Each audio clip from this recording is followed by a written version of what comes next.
Bang, kapan mulai hijrah? Mulai hijrah kurang lebihnya itu di tahun 2016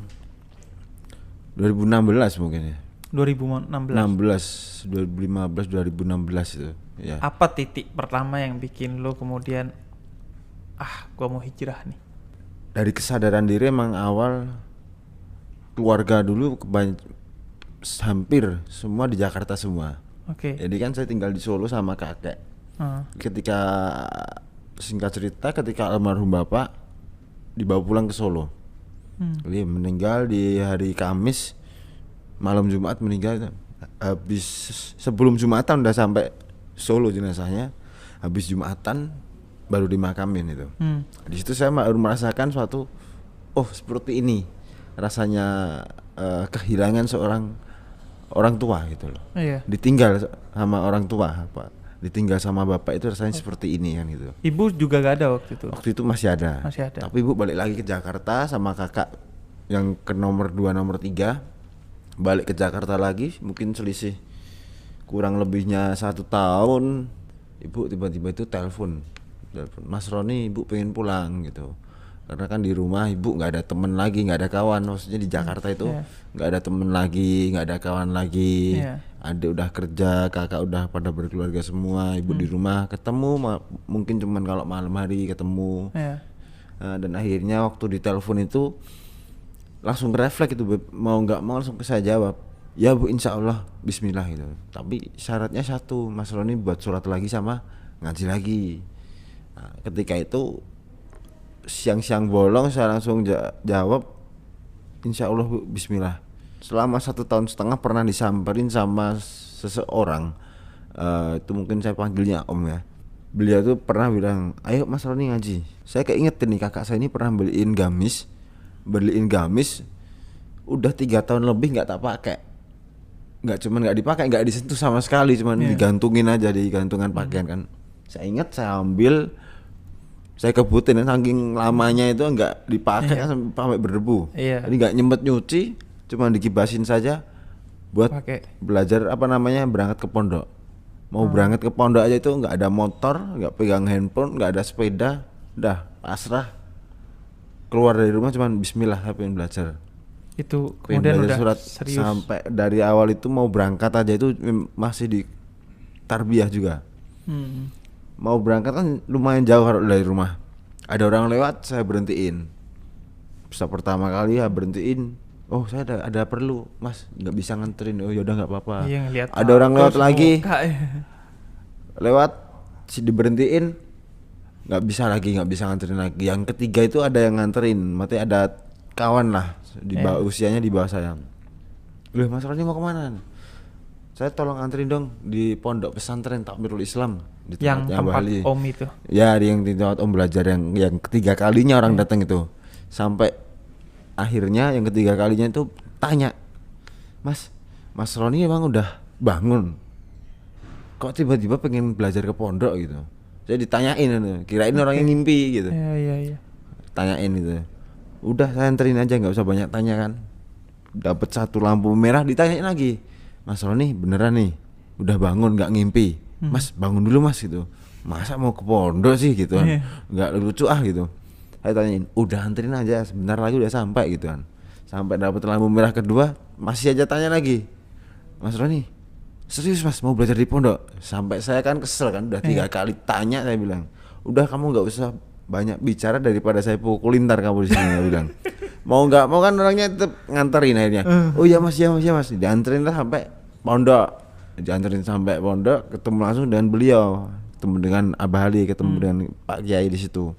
Ketemu, taruh, kenalan di situ, langsung bilang, Pak, Bah, saya pengen belajar sholat, saya pengen belajar ngaji. Setelah 1 tahun di situ, singkat cerita, saya putusin pulang ke rumah, buat kerja lagi di rumah. Di rumah kerja, setiap kalau kerja itu ada yang nyamperin, ada jamaah nyamperin, pakai jubah, pakai sorban, udah pakai tongkat, ada udah macem-macem lah.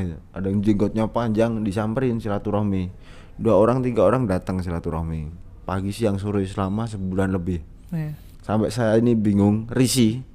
Saya tanyain, Mas kalian itu belajarnya di mana sih? Saya bilang gitu. Saya ikut, tapi dalam hati mikirnya saya ikut sekali saja tapi nggak bakalan ikut lagi selamanya. Saya bilang gitu kan. Sampai akhirnya singkat cerita ada jamaah lagi dari Jogja. Masalah nih ada jamaah dari Jogja mau silaturahmi. Saya bilang langsung, ya udah saya nyamperin aja ke masjid, saya bilang gitu kan. Karena kalau jamaah itu diusir malah tambah seneng lagi. Kalau diusir tambah seneng. Ganti orang bawain makanan, rokok, kopi semakin banyak lagi. Orang datang 2 orang 3 orang kan gitu. Sampai akhirnya saya datengin itu ke jamaah Jogja, maksudnya waktu di Solo, waktu gerak di Solo, waktu Huruj di Solo. Saya datengin di situ, ternyata di situ ada beberapa orang di situ, satu jamaah di situ ada yang pakai tato juga, sama juga. Setiap ba'da sholat maghrib ada pembicaraan pentingnya iman dan amal soleh di situ. Waktu program itu teman-teman dari Jogja itu jamaah, saya dengerin, saya penasaran. Sampai saya penasaran, saya tanya itu sama jamaah.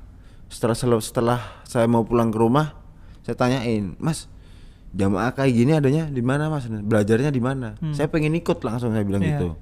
Padahal setelah kemarinnya habis dari pondok itu lah bilang langsung, saya pengen ikut Mas, boleh nggak gitu? Oh bisa Mas ikut, tapi kita ini masanya udah habis mau pulang lagi ke Jogja gitu. Nah, dan akhirnya saya ditunjukkan di Masjid An-Nimah Tanjung Anom Surakarta yang di Solo. Di Solo juga ada Mas gitu. Dan singkat cerita saya ke Solo, ke markas tabligh di Solo itu datang ke sana setiap malam Jumat, terus ngikut 3 hari itu sampai lanjut lagi belajar lagi tambah 10 hari, tambah 40 hari sampai 4 bulan. Kemarin dari Bekasi, Bandung, Cirebon, Indramayu, Majalengka, Parung Bogor, Jakarta Selatan, muter sampai ke Karimun Jawa, sampai ke Makassar. Bang Roni, teman-teman yang dulu masih sering kontak? Kalau teman-teman yang dulu alhamdulillah masih sering kontak. Nggak risih sama Roni Bodak yang sekarang? Yang sekarang sama yang awal-awalnya beda. Kalau awal-awalnya kadang orang mikirnya gimana ya, maksudnya mungkin cuma buat perlindungan lah, buat inilah, buat itulah, bla bla bla kan itu. Sampai akhirnya ya sekarang temen meskipun ada orang masih mabuk gitu, cuma ya saya hello lihat dia aja. Cuman bercanda aja, tetap komunikasi, tetap masih silaturahmi masih. Komunikasi dengan mereka juga tetap komunikasi. Tapi meskipun cuman jalan hidupnya sudah berbeda. Jadi nggak secara tidak langsung, nggak ada yang instan, jadi nggak langsung orang ini bisa memahami kita, itu nggak bisa. Gitu. Ada yang terinspirasi dari Bang Roni, teman-teman? Kalau mungkin terinspirasi atau enggaknya, karena saya sendiri kan nggak pernah tanya namanya sama kawan, tapi ada beberapa yang udah mulai belajar buat meninggalkan gitu. Jadi apa yang paling disesalin Bang Roni setelah sekarang Roni Bodak yang seperti ini? Itu apa yang paling disesali dari dulunya, masa jahiliyahnya itu? Kalau menyesal sih pasti semua orang ada penyesalan gitu, karena penyesalan yang di akhir. Kalau penyesalan di depan kan penawaran itu namanya gitu. Penawaran kalau di depan gitu. Ya kalau menyesal kadang kan, karena apalagi tato sampai muka nih. Kalau udah usia, namanya laki-laki fitrahnya kan pasti ada jodohnya sama perempuan kan gitu, ada. Nah, di situ kadang saya cuma berpikir, kadang rasa minder itu. Kalau nih nanti orang tuanya nerima nggak ya, nanti apa bapaknya gimana nggak ya, itu yang bikin menyesal kadang di situ. Tapi dan di situ pun kadang jadi semangat dalam diri saya sendiri. Untuk terus. Seandainya pun ditolak, udah harus makin rajin lagi buat ngajinya. Berarti saya ini ngajinya masih kurang, saya ini zikirnya masih kurang, berarti masih bodoh saya ini buat belajar amal agama, harus belajar lagi, tambah belajar. Harus artinya belum siap berarti untuk menikah ya, jadi harus kalau siapnya harus udah siap gitu siap. Ya, tapi cuman belum dikasih jodoh, artinya kan menurut Allah ini belum waktunya masih. Saya masih jadi lebih kencang lagi. Nah